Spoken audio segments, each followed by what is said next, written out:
So the roof's looking good in the East Pavilion. Yes, this is the East Pavilion. We stopped work on the East Pavilion because we had a problem with part of the roof collapsing and the eave against the wall collapsed. So we've had to install an acro prop. You can see through that window there's a couple of bays of scaffolding keeping the roof up at the moment. So once that's sorted, we'll finish off the rest of the pitch for the East Pavilion. Oh, the West Pavilion looks brilliant. That looks nearly finished. Yes, pretty much. Obviously it's still to be slated, and then what we were going to consult Historic Scotland about is about whether or not we could bring this polycarbonate skirting right the way through and bring it right round this to the frontage as well, so that would completely illuminate the underside of the pavilion, the overhang, so you could have potentially a mini greenhouse. If you go in to the East Pavilion, you have gained access. The room is now benefits from plenty of natural light, which it didn't previously. So the roof's sealed in here? Yes, the roof is sealed, so the plan is to put further polycarbonate sheets on the ceiling so that the room will be insulated but still benefit from the natural light in the windows and the roof.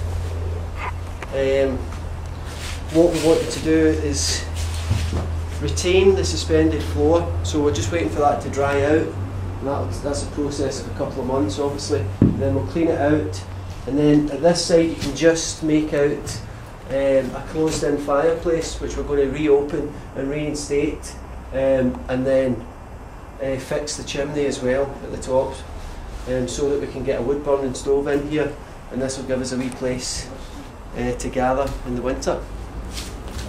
Well, we started in the West Pavilion about 5 or 6 weeks ago, so it's just obviously the weather. If you're doing roof work, you're looking for dry days this year, so it's been, anytime there's been a dry day, it's been phone around, get a few bodies together and then try and do a wee bit. So we've arrived at the point, I mean that's the Farmhouse Trust's first aim, was to get the building windproofed and watertight, and we've achieved that for the West Pavilion, so hopefully we can extend that to the main building in the East Pavilion fairly soon. So what's been happening in the garden this weather? Well, as you can see, it's the leaves have come down and we'll have to get all this. What's your name again? Oh, my name's Stuart, yeah, and I've been coming here for about 7 months, I would say. It's been a good summer. So it's kind of autumny now, there's all sorts of leaves lying about the place. Everything's beginning to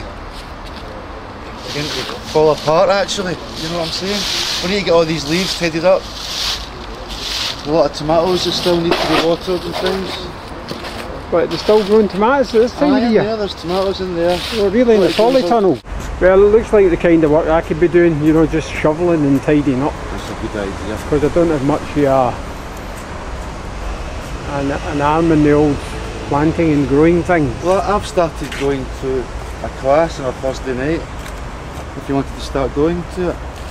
It's over in Denniston at Macintosh Street on a Thursday night. What is that? What are they doing? Oh, it's all about learning how to garden, really, learning right. all the different things you need to know about running a garden.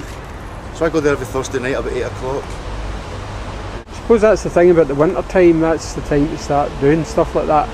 That's right, you know, doing your courses and catch up, getting your act together for the summer and stuff like that's that. That's what I'm trying to do. Because I'm a bit of a beginner with the gardening, to tell you the truth, you know. It's good how it's a constant learning curve, you know. Yeah. So that's a good thing about it as well. Looks nice, lots of good work done on the roof. Thanks very much, Paul. So you're a carpenter as well? My God, everybody has to be everything in here. Octopuses. You pumpkin there, look. I don't even know how to know when that's ready, but it's a big one. Look what a space invader. Big cracker, isn't it? Cracker. That's about the size of my ego.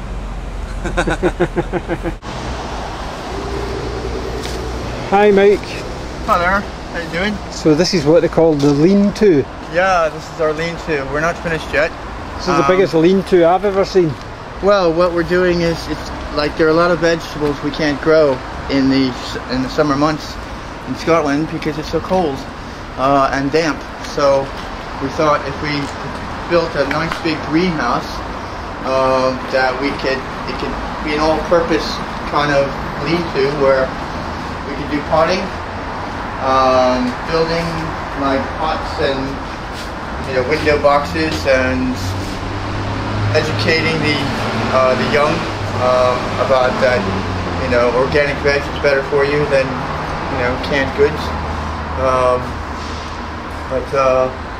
Yeah, I think it's. So you've been working on this then? Yeah, This structure.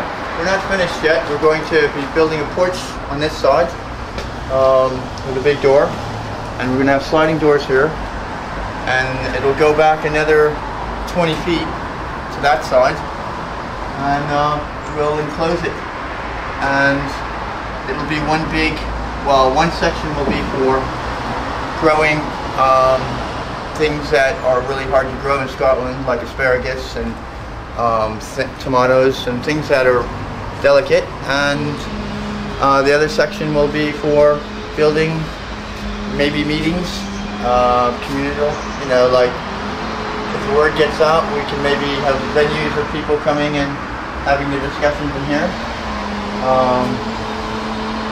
It's a beautiful space.